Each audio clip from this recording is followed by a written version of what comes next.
Tani waa qisadii tahriib ee ka soo bilaabatay kaamkii barakacayaasha ee Ethiopia, ujeedkeeduna uu ahaa mustaqbal iyo nolol fog oo dalka dibaddiisa ah, balse ku soo dhammaatay Cabdullaahi Gurey oo dib loogu soo celiyey Afrika, isagoo aan weligiis arkin Soomaaliya, markii koowaadna dib ugu soo laabtay dalkiisa, isagoo oo lagu wado gaariga dadka curyaamada ah, kuna sugan xaalad garaab ah.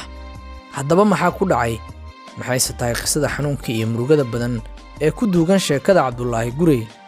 Niyad jabkii uu ka qaaday markii uu ku dhacay imtixaankii waxbarashada ee dugsiga sare, asxaabtiisii uu intoodii badneed ku geeriyooday safarkii tahriibka, noloshiisii kaamka barakacayaasha ee ku yaallay Ethiopia, Buur Aaminow, xaaladda nololeed ee qoyskiisa iyo sheekadiisa ayaan muuqaalkan kuula wadaagi doonaa. Ka hor inta aan gudaha u gelin, haddii ay tahay soo booqashadaadii koowaad ee boggaaga iyo boggayga Xasan Kaafi Xalane, like inoo saaro share garey, lana wadaag saaxiibadaada, waad ku mahadsan tahay taageeradaada. Cali Cabdullaahi Sheekh Cali Gurey waa wiil dhalinyaro ah oo waqtiga iyo waayuhu ay ka heliyeen, da'yar jeclaa inuu heer ka gaaro nolosha, cagihiisana uu uga fakado faqriga, balse qoraalka Alle ayaa ah midaan dhinacna loo dhaafi karin waqtigiisa. Cali waa wiil yar oo ku barbaaray kaamka qaxootiga Buur Aaminow ee dalka Ethiopia. Waxa uu ka dhashay qoys danyar ah, aabbaha dhalay waa reer miyi xoola ku dhaqda, kuna nool duurka magaalada.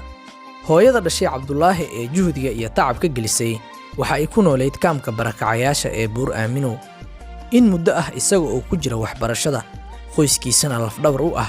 Waxaa la soo gaaray gabagabada dugsigii sare ee looga gudbi lahaa heerka jaamacadeed, balse nasiib xumo, Cabdullaahi Gurey ayaa ka mid noqday kumanaan dhalinyaro ah oo ku dhacay imtixaankii dugsiga sare. Taasina waxay abuurtay niyad jab weyn oo ku yimid wiilkii dhalinyarada ahaa. Sida la sheego, dalka Ethiopia waa goobta ugu badan ee ay ku sugan yihiin dadka wax tahriibiya. Cabdullaahi oo jeclaa inuu mar walba ka baxo nolosha kaamka, heer fiicanna nolosha uu ka gaaro, wuxuu maalin maalmaha ka mid ah go'aan ku gaaray inuu iskaga baxo meeshaas, isaga oo fursad ka arkay dadka wax tahriibiya ee ku sugan dalkaasi. Waxa u fududaatay inuu si fudud uga baxo dalkaasi, si fududna uu ku galo dalka Liibiya, waana halkan goobta ay ka bilaabanayso nolosha mugdiga ah ee uu geli doono. Muddo ku siman sanad iyo bar waxa uu ku sugnaa dalka Liibiya.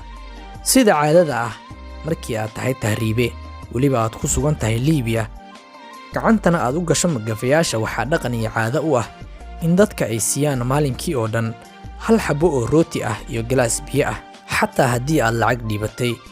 Waana midda sababtay in dad badan ay gaajo ka qaadaan, cudurrana ay u geeriyoodaan gaajada daran ee halkaasi ka jirta.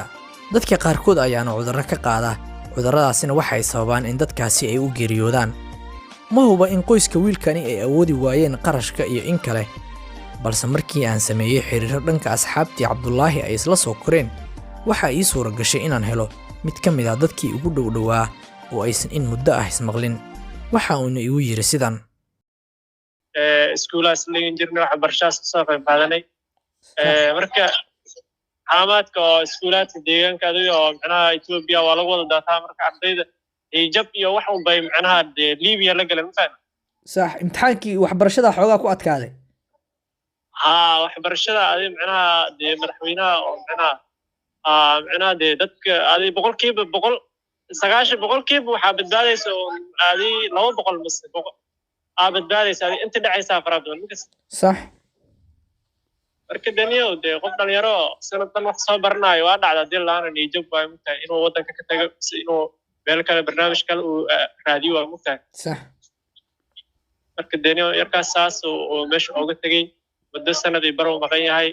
wallaahi hadda daniyo hadda wallaahi wax oo macnaha hadda arki lahaa wax bay ahaan lahayd, hadda wallaahi lama joogo, laakiin isku fiicnaan dad isku fiicnayeen oo waxbarashada. okay. Kaamka waxaa ii sheegtaa, kaamka ma wuxuu u jooga line miyuu ku suganayay, ma nolol caadi oo iskaga noolaa? Bal iiga waran noloshii kaamka iyo sida ay ahayd iyo waxa meeshaas laga qabanayay, qaab noocee loogu noolaa, ma line lagu suganayay mise nolol caadi oo keliya? horta daniyo meesha horta xarooyin badan waaye, xarooyin badan oo ku yaal Ethiopia oo qaxootiyaasha ah oo Soomaaliya 2012 ay ka soo tageen ay ku qorteen. muddo 12 sano ay hadda qaxootiyaashaas joogay oo Buur Aaminow leeyahay oo dolo Ethiopia hoos tagta. marka asagana sidaas camal aan isleeyahay ظروف iyo waxan baa u geysay ka dhaqaaliyo adii raashin iyo wax baa la bixinay saas u joognay marmar qaar leen iyo waxaas soo baxa qofka calafkiisa cunaa infad صح marka daniyo saxow oo ka daniyo markayga waa kaas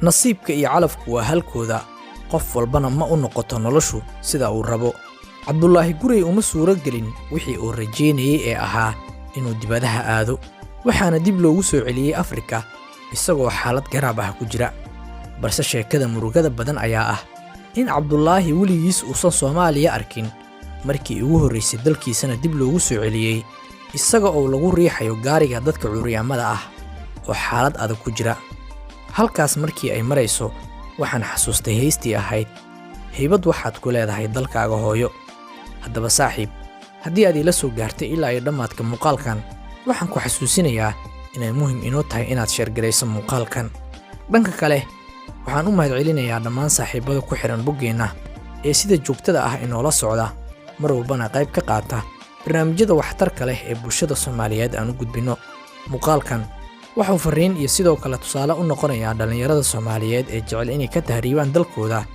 iyaga oo nolol ka raadsada wadamada shisheeye haddaba waxaan leeyahay dhar aadan lahayn kuwa dhaxantiro waad ku mahadsan tahay daawashada muuqaalkan